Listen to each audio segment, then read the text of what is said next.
Hello everyone and welcome to episode 4 of the Blues News podcast. I'm here with James Harpin, a Barnet fan ahead of Saturday's fixture. Firstly, James, how are you? Yeah, very good to be fair, very good. Been a nice little summer. Confident about Barnet this season, so we're looking good. We're looking good. I thought this might be a more positive one than the last one. I interviewed a Boston fan last time, Christian, and it was relatively positive, but obviously not the greatest of starts to the season. So, so we're going to cover. We'll start talking about your start to the season. Then we'll move on about the season as a whole. You know, what do you think are your chances, things like that, and then we'll talk about the game itself. So, first of all, just like to talk a bit about Barnet's start to the season. Obviously, a 2-1 loss to Halifax in the first game of the season. You're coming in as one of the favourites to win the league. I think you're right up there with teams like Forest Green and Oldham and maybe even Southend. Was that a bit of a shock losing on the first game of the season? Yes and no.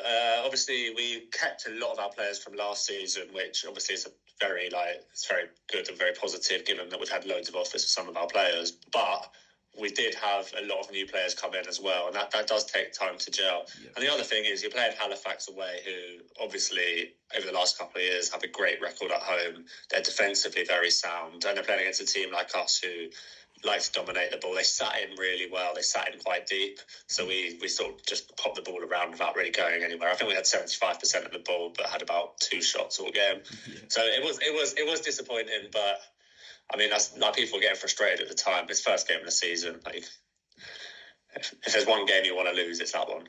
And to be honest, like Halifax, they're known to do well against the big teams. Not always the best as a whole as a team, but they always seem to get a result against big teams. So it's not too bad a result, I suppose. But do you think there were both positives and negatives in the game? And if so, what were they? In terms of positives, we kept the ball really well. Obviously we had Anthony Hartigan last year in midfield, and we sort of didn't really have a player to go next to him who was sort of at his level, but we've strengthened massively in that department over the summer. So we've got Billy Clifford from 𝗝𝗺𝗀𝗏 came in. He's looking very good. You've got Zak Brunt, who obviously was at Southend for a bit. He's a player and a half. He can play in there. And we've got Mark Shelton. Now, there's loads of options we've got in there, and that's something that's really positive for us, given that we like to keep the ball. And in that area, we've got to be able to progress the ball forwards, because a lot of the times our centre-backs have the ball, and actually in that game, it was quite a bit disappointing from the back three. They didn't carry the ball well enough forward, so there was a big giant gap, which Halifax sort of were like, okay, you have the ball at the back and we'll deal with it. But positives definitely. I mean, negatives were we conceded 2 of the most sloppy goals you'll ever see. We didn't look defensively bad. We just conceded 2 terrible goals, and unfortunately they were both the same player's fault. And he was our best player last season, Danny Collins. So we'll see. Well, yeah, you mentioned Zak Brunt there. I did want to talk a little bit about Zak Brunt. So obviously he was at Southend, and we didn't have him for too long, but we definitely saw hints of that quality. How good has he been for Barnet? Very, very good, very good. He still gets a bit of criticism from some fans for not getting involved in the game 99% of the time, which actually I don't think you want him involved 99% of the time. You want him in more advanced areas where he can then affect the game, and he does affect the game. Sometimes he does go missing, but you're going to go missing in that number 10 role, especially against teams that sit back. So, I mean, I'll give you an example. Forest Green the other day, Zak Brunt was unbelievable. Best player on the pitch by a mile, and then he got his goal in the 93rd minute. But he managed to find the pockets, whereas the first game against Halifax, he sort of didn't. 𝗝𝗺𝗏𝗏 got involved a bit. But, I mean, last season, I think the Barnet's manager, there's not really great, like, the stats on National League aren't amazing, but Dean was saying that Brunty got 18 assists last season, which is crazy. That is mad. Yeah, well, so you mentioned the Forest Green game there, and obviously we've started on a relatively negative note, talking about a 2-1 loss on the opening day, but the 2 games after that have both been wins. So obviously Forest Green. So what do you think of those 2 games? How have they been? So the 𝗝𝗺𝗏𝗏 game, we sort of came in confident. They'd just come off the back of a 5-1 defeat to Gateshead, and in terms of style of play, I think probably us, Rochdale, and maybe Southend are probably the only other teams that sort of have the same style as Gateshead. Maybe not as fluent as Gateshead, but we still try and keep the ball. So we were okay, we'll be fine. And we were really good. First half, they sat in really deep again. We struggled a bit to break them down. We had a couple of chances. Eventually, we did, actually through Zak Brunt, find a gap, and then we made a great pass, and then someone else set up, 𝗝𝗺𝗀, who got the goal, and that sort of settled us down in the second half. I mean, it could have been 6 or 7 really, but that's where we've gone wrong so far. It's just final third. We've been a bit poor, but it comes. This might be a difficult one, but what changes do you think you've seen in those 2 games compared to the first game? Obviously, was it maybe just a blip, or have you seen some changes already in the performance? Yeah, no, for sure. Especially in the Ebbsfleet game, we pushed one of our midfielders further forward, so we sort of left 𝗛𝗺𝗥𝗣𝗏 as a base in our midfield by himself, and it gave us basically 6 attacking players instead of 5, because our wing backs play really high. So it's basically wingers, 2 10s, a striker, and then an extra midfielder as well. And against a team that's going to sit back, we can really exploit teams like that. But Forest Green, it was all very similar as well. They sat in so deep, but the stats haven't been released yet. But apparently, we had 85% possession. 85%. Wow.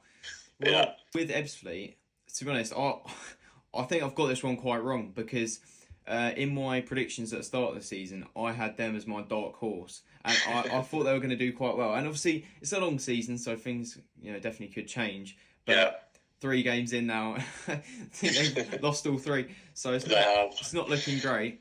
But no, they weren't defensively sound whatsoever. There was so much space. They were really slow at the back as well. Every time we tried to turn them, we just got in behind really easily, which is not really our game. So I don't. Well, I'd now like to move on to talking about the season as a whole. Obviously, quite an exciting time for Barnet. A lot of people, including myself, have you as champions going into it. So, what do you think of Barnet's chances this season? I mean, obviously they're very good. We came second last year. We were pretty much there or thereabout the whole season. We obviously can't really keep track with a League 2. I mean, with Chesterfield, they're ridiculous. I mean, even now they're showing that they were far too good for this league. Already going smashing League 2 clubs 5-0. So the only way is up, really, isn't it? Like we can't. We've gone from basically getting relegated during COVID. We didn't get relegated because of COVID. Then we finished 18th. Then we finished 5th or 6th. Last year was 2nd, so I mean, there's only one more place we could go. We've strengthened. Our squad's probably the deepest in the league in terms of depth. The 5 sub rule really helps us. We've held on for now to all of our key players. We've still got 10 days left of the window. We want that done as soon as possible, because as soon as that's done, we can just make sure that we've got the squad that we've currently got, because there's 4 or 5 players in our team that are miles too good for this level. So yeah, definitely. Well, I think with Southend, one of the things that sort of, in some ways, it harmed us, some ways it played into our favour, was we had a really small squad. Not by choice, just because that was the situation we were in. But I think in some ways, having a small squad can be almost beneficial. How do you think, because obviously Barnet have signed, was it 9, 10, even more? Yeah, something like that. Yeah. Crazy amount of players. So how do you think they're going to gel, and do you think that will work? We've been discussing this a bit actually with quite a lot of Barnet fans. So some are saying, we've got too many players, people are going to be unhappy. But the fact is already we've got 4 or 5 injuries, and we're already going into the deep ends of our squad. It's needed. It is needed. Especially every single team has an injury crisis throughout the season. Yeah. I mean, over the last couple of years, we've had ridiculous ones where there was a game last year, we played Bromley, we had 2 left backs and a right back playing centre back in a back 3. So that we've gone and signed 6 centre backs over the summer. So that never happens again. And the thing is as well, with a squad, your attacking players can get rotated all the time, so they're always fresh. So we don't really, apart from 𝗝𝗺𝗀, we don't really have another out and out number 9. Yeah. But in the roles behind him, we can probably got 5 or 6 players that can do that role to a standard to win the league. Yeah. Well, we spoke about Zak Brunt, and I want to touch on it a bit, because he's not the only ex-Southend player in your squad. Coker, how do you think he's done for Barnet over the years? Really well.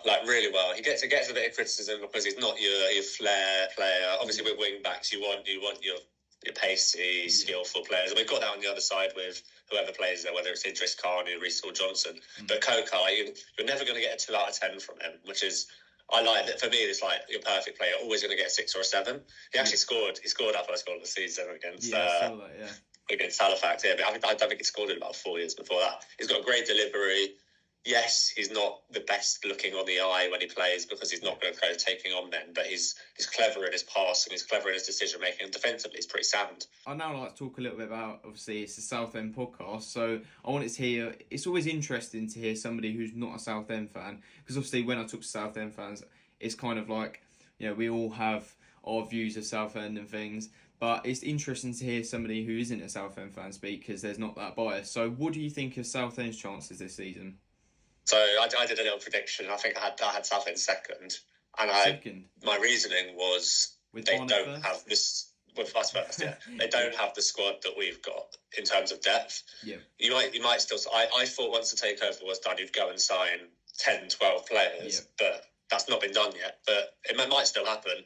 But I mean, the squad's ridiculous. I think, like in terms of the 11, and then maybe a couple like 𝗝𝗺𝗏 𝗛𝗏. I've always loved 𝗝𝗺𝗏. I know we wanted him a couple of years ago. 𝗛𝗏 as well. We've tried to sign him about 100 times. Ken-Sdale. These are all players I like a lot. Signing Josh Walker is a great signing as long as he stays fit. I know he's injured already, so like the quality you've got in your 11 is undoubtedly like title challenging, but it's all about after that and making sure that the depth comes for when you've got 7 games in a week, which happens all the time in this silly league. So well, I do think the depth could be an issue for us this season, because obviously we don't have the depth that a Barnet has. But I think, to be honest, when you said about us, you thought we might go and sign 10 players or something.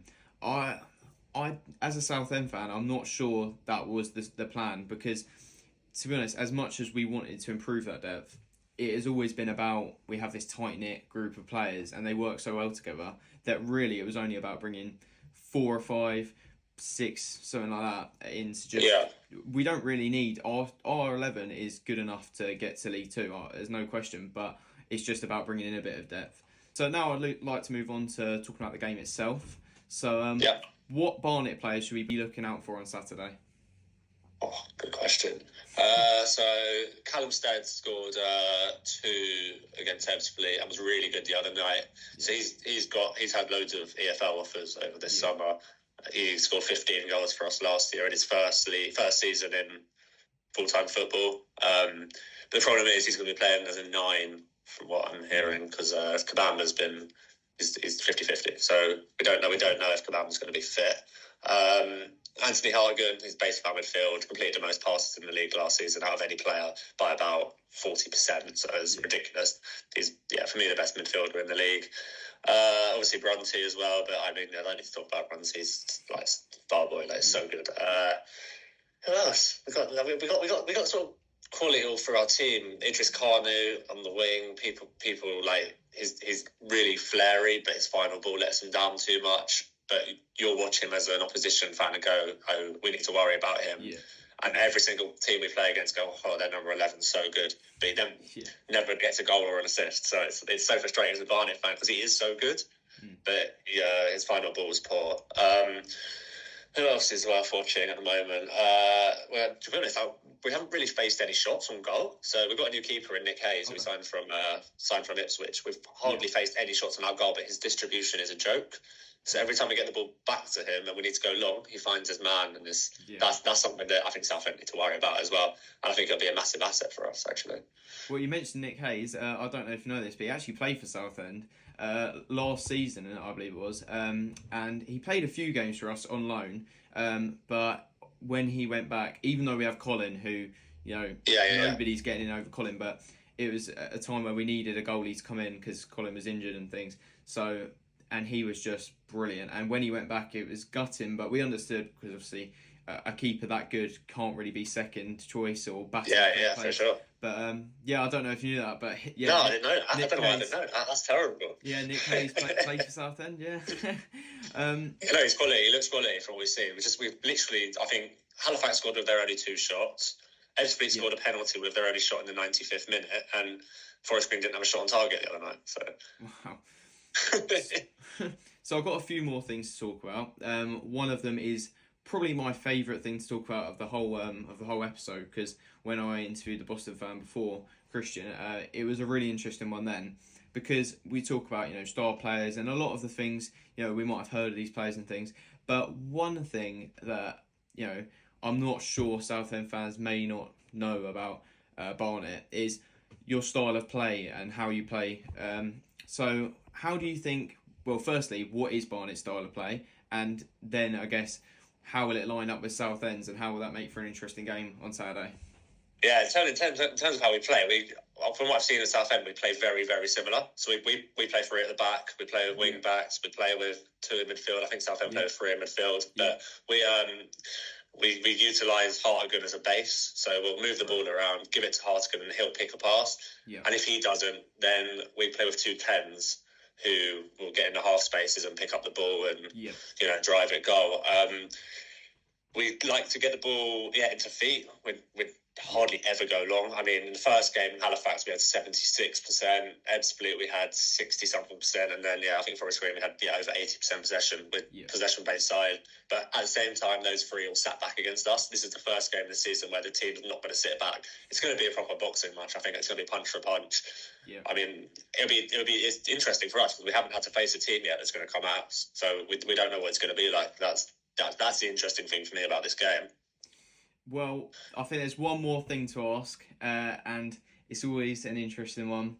And I'm not sure I'm going to like your answer, but finally, James, what is your score prediction for Saturday? Oh gosh, I don't know. See, for the Forest Green game, we did a prediction thing. I was like, there's gonna be loads of goals in this one because they got a great forward line, and we haven't been tested yet. And then they did absolutely nothing and won 1-0. But I think there's going to be loads of goals in this game. So, I will go 2-2, and I'd take 2-2 as well. I would take a draw in this game. Okay. Well, given that we won Tuesday night, I'd take a draw. Hearing a Barnet fan say that they'd take 2-2 at home to us, that makes me quite happy. That shows how far we come. But for sure. I wasn't sure that you'd come on a Southend podcast and say that you're going to smash us 5-0 or something. That would have been quite No, never. But that concludes the episode. So thank you very much for coming on, James. I've really enjoyed this. It'll be a really interesting one and a real contrast to the last one because Boston, I'm sure Christian might be saying this, but not as big of a club as Barnet. I think we're looking at two opposite ends of the table here of where they'll finish. It was really interesting to hear what you had to say. Good. And I really appreciate you coming on. So nice. Yeah, so that's it for today's episode. If you did enjoy, please make sure to like and subscribe, and I'll see you on the next one.